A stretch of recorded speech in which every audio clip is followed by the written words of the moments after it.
Miarabantsika rehetra manaraka ny fotoanantsika isan-kerinandro ny tenako amin'izao fotoana izao. Androany sika dia resaka ny tontolo eny ambanivohitra eny izay efa noresahako ary efa nolazaiko tao anatin'ny fotoanany tsy mahaleo sampona fa tsy misy herinaratra moa eny ambanivohitra eny ary nanety andrenivohitra azy dia misy faritra maro izay tsy mahazo an'izany herinaratra izany. Na ireo manana herinaratra aza moa dia zara raha manana ary zara raha omenana izany. Tao anatin'ny toerana izay nalehanay ka niresanay fa isy angovo azo avozana, azo trandrahana omena ireny faritra ireny dia mijanona ho resaka fotsiny izany ary mijanona ho fampanantenana fa tsy mbola misy aloha hatreto ny herinaratra eny amin'ny tontolo ambanivohitra. Noho izany dia resaka fambolena no ho resantsika amin'ity anio ity.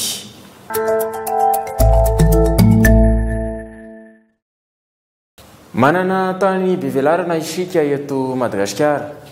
Betsaka amin'ireo teratany vahiny no mitsiriritra n'izany tantsika izany. Tamin'ny diako farany teo zao tany Japon dia nangataka ry zareo betsaka ny zavatra nangatahany. Tao anatin'izany no hoe mba omeo volamena izahay, mba omeo bois de rose izahay, mba omeo manao miminy Japonais. Za moa dia milaza tamin'izy ireo ary milaza aminareo ihany koa fa efa nomeko izy ireo ary mbola omeko izy ireo. Saingy izao misy fifanarahana, misy contrat izay tsy fantatrareo afa-tsy ny tenako ihany dia ilay olona eo anilako. Izahay roa ihany no mahafantatra an'izany.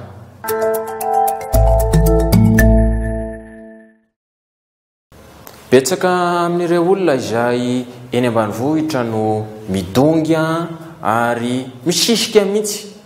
Misy ny sasany miziriziry amin'ny heviny hijanona ty andrenivohitra ty. Izahay anefa dia efa niteny fa makanesa aloha any ambanivohitra mba miaritra ny dahalo any ambanivohitra any, mba miaritra ny fangalaran'izy ireo ny omby ary mba miaritra ny fandoran'ireo dahalo ireo ny tanàna. Makanesa aloha any kanefa dia misisika izy ireo miakatra ety andrenivohitra.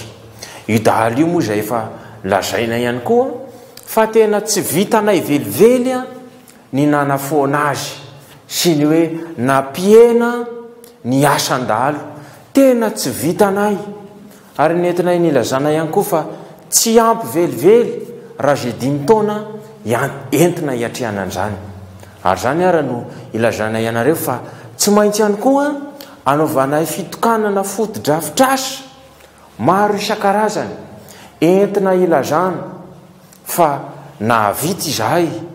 Ary ao anatin'ny fitokanana ireny foto-drafitrasa ireny tsy maintsy miantso artista izahay ampifalifaliana anareo anomananay ny ho avy satria mbola tsy fantatra ny ho avy.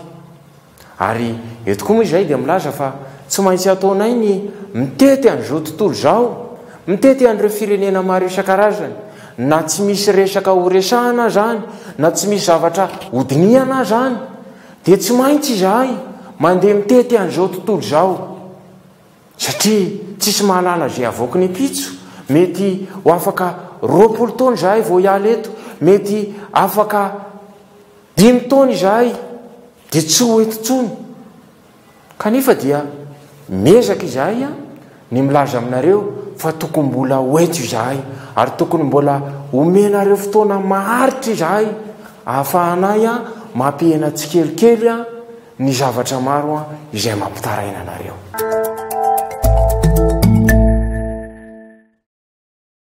Miresaka fambolena moa isika ao anatin'ny resadresaka izay fanaovantsika amin'izao fotoana izao.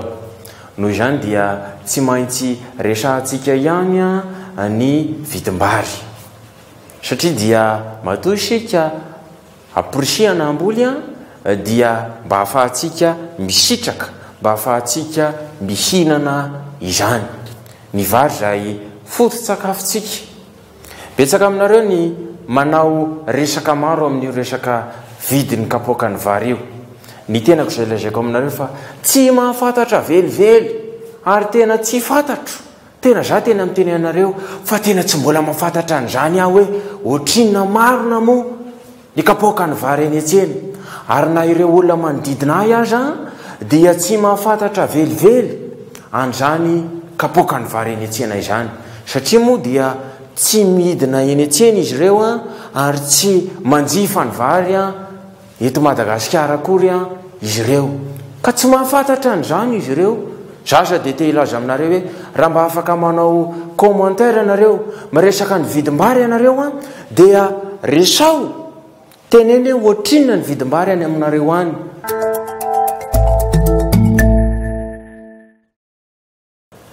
Hay ve ka arivo ariary latsaka kely fotsiny ny kapoaka ny vary eny an-tsena.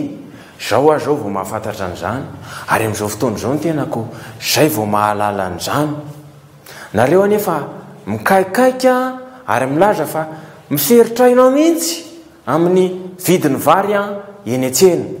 Za nefa milaza aminareo fa tsy mahamaika raha zay vidin'ny vary eny an-tsena eny. Tsy mahamaika zany. Ny taona 2024 zany zao no mahamaika atsika amin'izao fotoana izao. Ny fiomanana, ny fiatrehana an'izany zany zao no mahamaika atsika amin'izao fotoana izao. Ka na ho tafakatra ohatrinona na hidina ohatrinona tsy anyloha zao no mahamaika atsika. Zaza te hiteny aminareo hoe raha omenareo 5 taona aho, raha ampianareo ny taona izay ahafahako mitantana anareo dia ilaza aminareo amin'izay fotoana izay hoe tsy oely fa ao anatin'ny 3 volana monja dia ahakatritsika ho 3 arivo ariary, ho 2 arivo ariary ny kapoaka ny vary eny an-tsena. Zany fanehorintsika zany amin'izao fotoana izao. Ary efa mandeha tsikelikely, efa nilaza anareo an'izay ny tenako fa mandeha tsikelikely. Ho avy ny cyclone, ho avy ny rivo-doza, tsy maintsy mitombo tsikelikely. Zay moa zavatra efa napetrako ary efa nilazaiko hoe tsy afaka tonga dia manao zavatra ngeza isika fa tsy maintsy mandeha tsikelikely. Zay vao tonga any amin'ny zavatra lehibe sy any amin'ny zavatra ngeza. Ka tafiditra ao anatin'izany ny fampakarana tsikelikely ny vidin'ny vary eny an-tsena eny.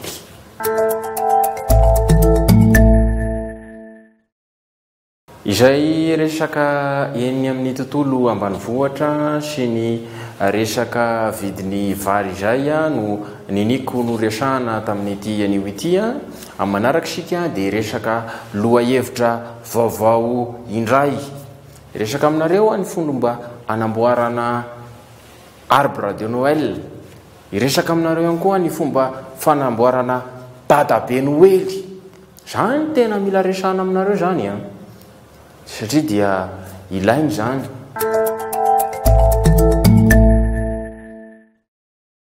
Izy indray no ametrahako ny veloma mandrapitafa ho amin'ny tsy malemy sampona manaraka indray iresahantsika lohahevitra vaovao indray amin'izay fotoana izay ko dia mirasoa antsika rehetrarehetra amin'izay zavatra rehetra tanterahantsika.